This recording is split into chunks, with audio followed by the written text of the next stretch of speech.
내가 60년간 세상을 보니 사물은 머무른 것이 없이 막힘없이 모두 흘러가더구나. 해와 달도 흘러가 그 바퀴를 멈추지 않나니 내일의 해는 오늘의 해가 아니란다. 그러므로 미리 맞이하는 것은 거스르는 것이고 붙잡는 것은 애만 쓰는 것이며 보내는 것이 순순히 따르는 것이다. 학문하는 길에는 따로 방법이 없다. 모르는 것이 있으면 길 가는 사람이라도 잡아서 묻는 것이 옳고, 또한 종이라고 하더라도 나보다 하나라도 많이 알면 반드시 배워야만 한다. 자기보다 나은 사람에게 묻기를 꺼린다면 이는 죽을 때까지 편협하고 무식한 틀 속에 자신을 가두는 것과 같다. 그릇 만드는 사람을 천시에서는 좋은 그릇이 나오지 않는다. 무릇 선비라 함은 자신을 알아주는 이를 만나면 뜻을 펼치지만 자신을 알아주는 이를 만나지 못하면 능히 그 뜻을 펼치기가 어렵더라. 벗을 사귐에 있어서는 서로를 알아주는 것보다 더 값진 것은 없고 서로를 감동시키는 것보다 더 즐거운 것은 없다. 온 세상 사람들이 따르는 것은 권세이고 너도 나도 추구하는 것은 명성과 이익이다. 많은 사람들이 모인 곳에서 어떤 사람을 가리켜 제일이라고 말하지 말게. 제일이라는 것은 더 나은 것이 없다는 뜻이다. 그 자리에 모인 다른 사람들이 침울해지고 기운이 빠지게 마련일세. 하늘이 높다고 해도 머리를 아니 숙일 수 없고 땅이 두텁다 해도 발을 조심스레 내딛지 않을 수 없다. 글을 읽다가 잘 모르는 대목이 있거든. 반복해서 볼 것이지 그냥 넘어가서는 안 된다. 무릇 선비가 하루라도 독서를 하지 않으면 낯빛이 어두워지고 언어가 곱지 못하게 되며 몸은 갈팡질팡 의지할 데가 없어지고 마음은 두려워져 둘 데가 없어진다. 선비에게 장기 바둑 음주가 애시당초 어찌 즐거울 수 있겠는가. 복장을 단정히 하고 불을 켜고 정숙하게 앉아 공격스럽게 책상을 대하고 처음 대하는 책을 볼 때는 묵묵하고 깊이 있게 숙독하라. 고마워하는 마음만큼 아름다운 것은 없다. 우리가 누구에게 고마워하고 있을 때 거기에는 그 어떤 불화나 반목도 존재하지 않을 것이다. 남에게 빌린 책에 틀린 글자가 있으면 작은 종이를 붙여 교정해주고 찢어진 종이가 있으면 잘 붙여주고 책을 엮은 실이 끊어졌으면 수선해서 돌려주어야 한다. 나 자신보다 더 두려운 건 없다우. 나의 오른쪽 눈은 용이고 왼쪽 눈은 범이거든. 혀 밑에는 도끼를 간직했고 굽은 팔은 활처럼 생겼지요.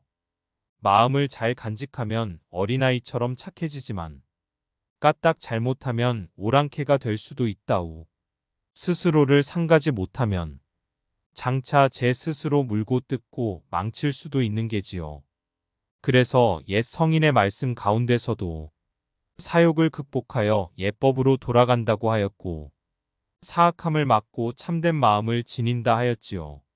성인께서도 스스로를 두려워하고 상간 것이라우.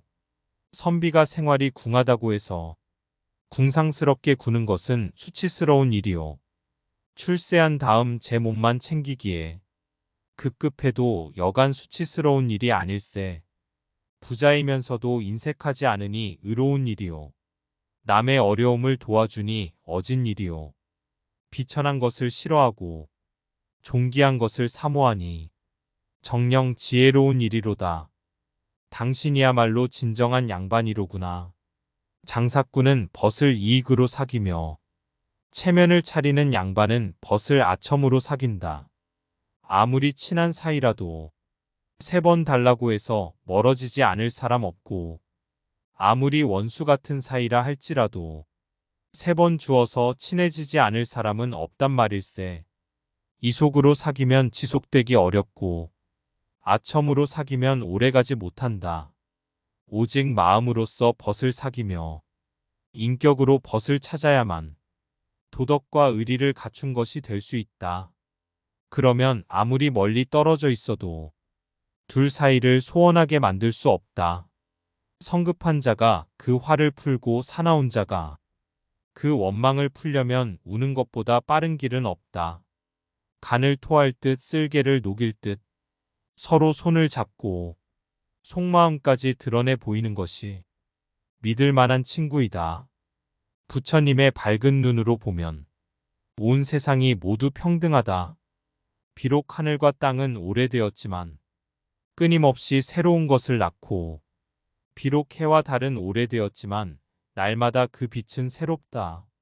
흰두루미만 본 자는 처음 까마귀를 보면서 비웃고 오리만을 본 자는 처음 하계 자태를 보고 위태롭게 여긴다. 무릇사물은 스스로 아무런 괴이함이 없건만 인간 스스로 흠을 잡고 자기가 본 것과 다른 것이 있으면 만물을 다 부정한다. 이별한다는 말을 듣고는 가락지를 벗어 던지고 수건을 찢으며 호롱불을 등진 채 벽을 향하여 머리를 조아리고 슬픈 울음소리를 뽑아 올리는 것이 믿을 만한 첩이다. 노여움은 사랑에서 나오고 정은 책망에서 나온다. 마음이 깊고 넓은 사람은 보고 듣는 것에 따라 마음이 쉽게 휘둘리지 않는다. 일찍 출세한다고 좋은 것이 아니란다. 재주와 학문이 넉넉하지 않은데 복잡한 세상 일에 나아가면 자신의 본분을 지키지 못하는 법이란다. 세상에는 깨끗하다면서 깨끗하지 못한 자도 있고 더럽다면서 더럽지 않은 자도 있는 법일세. 재물로 인해 얼굴빛이 변하는 것은 당신들 도둑들이지. 도를 쫓아 사는 사람은 재물로 인해 얼굴빛이 달라지지 않는다네. 착한 마음이 드러나면 반드시 기쁜 안색을 띠게 되고 악한 마음이 드러나면 반드시 나쁜 안색을 띠게 된다. 몸가짐이나 남을 대하는 일은 얼마나 순리대로 하는가가 중요하다. 재앙이나 복은 그 결과로서 찾아오는 것이다. 선을 따르면 길하고 악을 따르면 흉하게 될 뿐이다. 세상을 살아감에 있어서 모름지기 인간은 선을 추구함으로써 스스로 그 운명을 만들어가야 하는 것이다. 학문이란 별다른 게 아니다. 한 가지 일을 하더라도 분명하게 하고 집을 한 채 짓더라도 제대로 지으며 그릇을 하나 만들더라도 정성스럽게 만들고 물건을 하나 조사하더라도 식견을 갖추는 일, 이것이 모두 학문의 일부이다. 저수라는 사람에게는 네 가지 어려움이 있다. 첫째, 근본이 되는 학문을 갖추기가 어렵고, 둘째, 공정하고 밝은 안목을 갖추는 게 어려우며, 셋째, 자료를 종합하는 역량을 갖추기가 어렵고, 넷째, 분명하고 명쾌한 판단력을 갖추는 게 어렵다. 그래서 재주, 학문, 식견 이 셋 가운데 어느 하나라도 결여되면 제대로 된 저수를 할 수 없다고 말하는 것이다.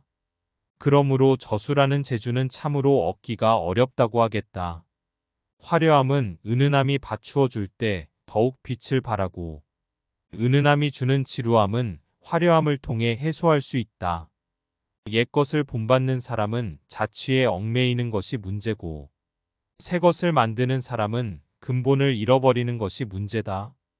능히 옛것을 본받되 변통할 줄 알고 새 것을 만들되 법도에 맞는다면 오늘날의 글도 옛 고전처럼 훌륭하게 된다.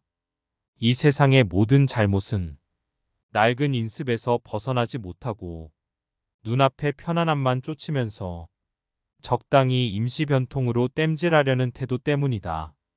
공부를 하는 목적은 명성을 얻기 위한 것이 아니라 사람들의 생활을 편리하게 만드는 데 있다. 글 안에 담겨있는 글자 하나하나가 읽는 이의 마음을 때림으로써 울림을 만들어낼 수 있어야 합니다. 그러기 위해서는 무엇보다 공감이 중요합니다. 읽는 이가 공감할 수 없는 글은 아무런 소리가 안 납니다. 난다 하더라도 잡음일 수밖에 없습니다. 가려운 데를 긁는데도 도가 있네 그려.